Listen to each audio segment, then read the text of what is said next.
ಒಬ್ಬ ಟೀಚರ್ ಮನಸ್ಸು ಮಾಡಿದ್ರೆ ಏನೆಲ್ಲ ಮಾಡಬಹುದು.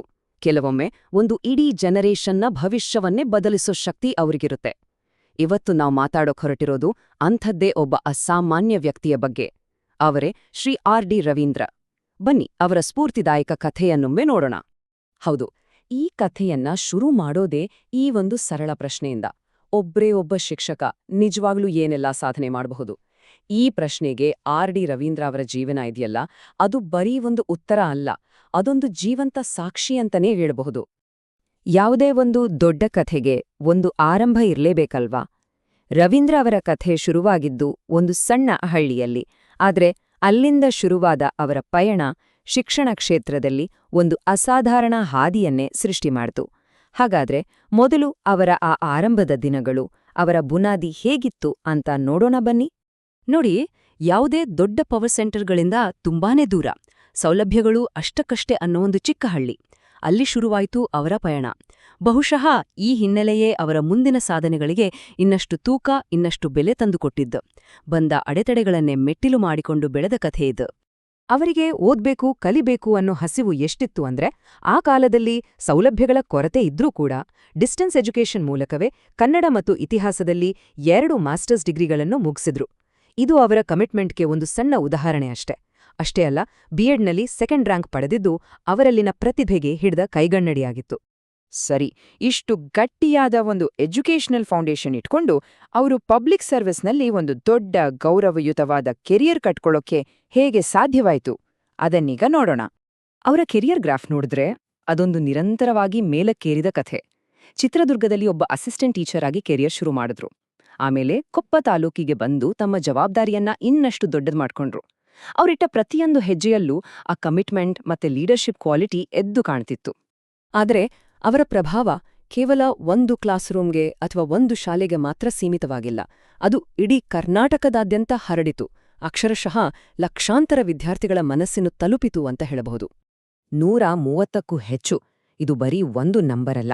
ಇದರ ಹಿಂದೆ ಪಠ್ಯಕ್ರಮವನ್ನ ಇಂಪ್ರೂವ್ ಮಾಡೋಕೆ, ಟೀಚರ್ಗಳಿಗೆ ಗೈಡ್ ಮಾಡೋಕೆ ಮತ್ತೆ ಮಕ್ಕಳಿಗೆ ಪಾಠವನ್ನ ಇನ್ನಷ್ಟು ಇಂಟ್ರೆಸ್ಟಿಂಗ್ ಮಾಡೋಕೆ ಅವರು ಪಟ್ಟಿರೋ ಎಫರ್ಟ್ ಇದೆ.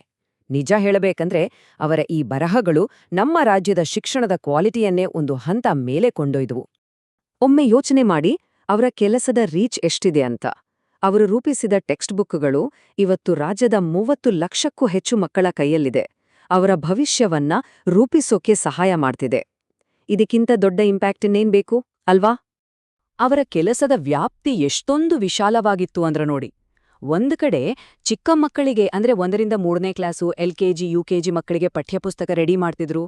ಇನ್ನೊಂದು ಕಡೆ ಕನ್ನಡ ಅಭಿವೃದ್ಧಿ ಪ್ರಾಧಿಕಾರದ ಜೊತೆ ಸೇರಿ ಪ್ರಪಂಚದ 85ಕ್ಕೂ ಹೆಚ್ಚು ದೇಶಗಳಲ್ಲಿರೋ ಕನ್ನಡ ಟೀಚರ್ಗಳಿಗೆ ಟ್ರೈನಿಂಗ್ ಕೊಡ್ತಿದ್ರು.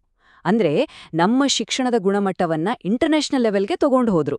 ಸೊ ಅವರಲ್ಲಿದ್ದ ಜ್ಞಾನ, ಅವರ ಅನುಭವ, ಇದೆಲ್ಲದ್ರಿಂದ ಅವರು ಇಡೀ ಎಜುಕೇಷನ್ ಡಿಪಾರ್ಟ್ಮೆಂಟ್ಗೆ ಒಬ್ಬ ಒಲಿಸಲಾಗದ ಸಂಪನ್ಮೂಲ ವ್ಯಕ್ತಿ ಅಂದ್ರೆ ಗೋ ಟು ಪರ್ಸನ್ ಆಗಿಬಿಟ್ರು. ಯಾವುದೇ ದೊಡ್ಡ ಎಜುಕೇಷನಲ್ ಪ್ರಾಜೆಕ್ಟ್ ಬಂದ್ರೂ ಡಿಪಾರ್ಟ್ಮೆಂಟ್ ಮೊದಲು ಹುಡುಕೋದು ರವೀಂದ್ರ ಅವರನ್ನೇ. ಸ್ಟೇಟ್ ಲೆವೆಲ್ನಲ್ಲಿ ಅವರ ಕೆಲ್ಸ ಇಷ್ಟೊಂದು ಇಂಪ್ರೆಸಿವ್ ಆಗಿತ್ತು ನಿಜ.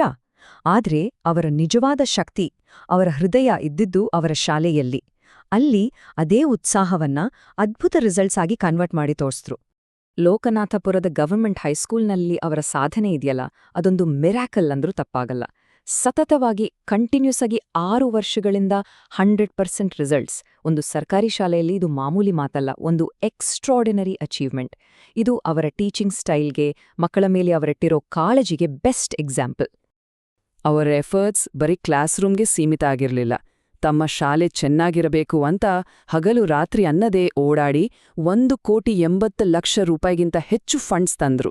ಆ ದುಡ್ಡಿನಿಂದ ಶಾಲೆಯ ಇನ್ಫ್ರಾಸ್ಟ್ರಕ್ಚರ್, ಲೈಬ್ರರಿ, ಲ್ಯಾಬ್ ಎಲ್ಲವೂ ಕಂಪ್ಲೀಟ್ ಆಗಿ ಬದಲಾಗಿ ಮಕ್ಕಳಿಗೆ ಕಲಿಯೋಕೆ ಒಂದು ಅದ್ಭುತ ವಾತಾವರಣ ಸೃಷ್ಟಿಯಾಯಿತು.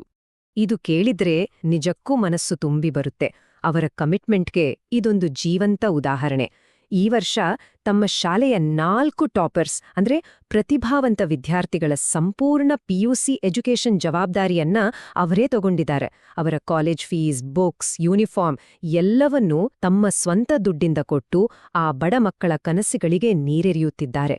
ಇದು ಒಬ್ಬ ಟೀಚರ್ಗಿಂತ ಮಿಗಿಲಾದ ಒಂದು ದೊಡ್ಡ ಮಾನವೀಯತೆಯಲ್ವಾ? ಒಂದು ಲೈಫ್ ಟೈಮ್ ಡೆಡಿಕೇಶನ್ ಇದು. ಇಂಥ ಸೇವೆಗೆ ತಕ್ಕ ಗೌರವ ಸಿಗಲೇಬೇಕಲ್ವಾ? ಹೌದು, ಅವರಿಗೆ ಅಫಿಷಿಯಲ್ ರೆಕಗ್ನಿಷನ್ ಜೊತೆಗೆ ಜನರ ಪ್ರೀತಿ, ಗೌರವ ಎರಡೂ ಸಿಕ್ಕಿದೆ. ಸರ್ಕಾರದಿಂದ state best high school teacher award ಸಿಕ್ಕಿದೆ. ಅಷ್ಟೇ ಅಲ್ಲ, ಬೇರೆ ಬೇರೆ ಸಂಘ ಸಂಸ್ಥೆಗಳಿಂದ 100ಕ್ಕೂ ಹೆಚ್ಚು ಸನ್ಮಾನಗಳು ಸಂದಿವೆ. ಇದಲ್ಲದೆ ಧಾರವಾಡದಲ್ಲಿ ನಡೆದ ಅಖಿಲ ಕರ್ನಾಟಕ ಶಿಕ್ಷಕರ ಸಮ್ಮೇಳನಕ್ಕೆ ಇವರೇ ಅಧ್ಯಕ್ಷರಾಗಿದ್ದು ಅವರ ಲೀಡರ್ಶಿಪ್ಗೆ ಸಿಕ್ಕಿದ ಒಂದು ದೊಡ್ಡ ಗೌರವ. ಅವರ ಈ ಒಂದು ಸಾರ್ಥಕ ಜೀವನ, ನಿಸ್ವಾರ್ಥ ಸೇವೆಯನ್ನ ಸೆಲೆಬ್ರೇಟ್ ಮಾಡೋಕೆ, ಅವರಿಗೆ ಗೌರವ ಸಲ್ಲಿಸೋಕೆ ಒಂದು ವಿಶೇಷವಾದ ಅಭಿನಂದನಾ ಕಾರ್ಯಕ್ರಮವನ್ನ ಆಯೋಜಿಸಲಾಗಿದೆ. ಇದು ಅವರ ಕೆಲಸವನ್ನ ಸಾರ್ವಜನಿಕವಾಗಿ ಗೌರವಿಸೋ ಒಂದು ಕಾರ್ಯಕ್ರಮ. ಈ ಒಂದು ವಿಶೇಷ ಸಮಾರಂಭಕ್ಕೆ ಎಲ್ಲರಿಗೂ ಆದರದ ಸ್ವಾಗತ. ಕಾರ್ಯಕ್ರಮದ ದಿನಾಂಕ ಮತ್ತು ಸ್ಥಳದ ವಿವರಗಳನ್ನ ನೋಡಿ. ಕೊನೆಯದಾಗಿ ನಾವು ಶುರು ಮಾಡಿದ ಅದೇ ಪ್ರಶ್ನೆಗೆ ವಾಪಸ್ ಬರೋಣ. ಒಬ್ಬ ವ್ಯಕ್ತಿಯ ಪ್ಯಾಷನ್, ಟೀಚಿಂಗ್ ಮೇಲಿನ ಪ್ರೀತಿ ನಿಜವಾಗ್ಲೂ ಎಷ್ಟು ಜೀವಗಳನ್ನ ಬದಲಾಯಿಸಬಹುದು? ಆಡಿ ರವೀಂದ್ರ ಅವರ ಕತೆ ನಮ್ಗೆಲ್ಲರಿಗೂ ನೆನಪಿಸೋದು ಒಂದೇ ವಿಷಯ. ಒಬ್ಬ ವ್ಯಕ್ತಿಯ ಕಮಿಟ್ಮೆಂಟ್ ಮತ್ತೆ ಆ ಉತ್ಸಾಹ ಇದ್ರೆ ಅಸಂಖ್ಯಾತ ಜೀವನಗಳನ್ನ ಬೆಳಗಿಸಬಹುದು. ಶಿಕ್ಷಣದ ನಿಜವಾದ ಶಕ್ತಿ ಅಡಗಿರೋದೇ ಇಲ್ಲಿ.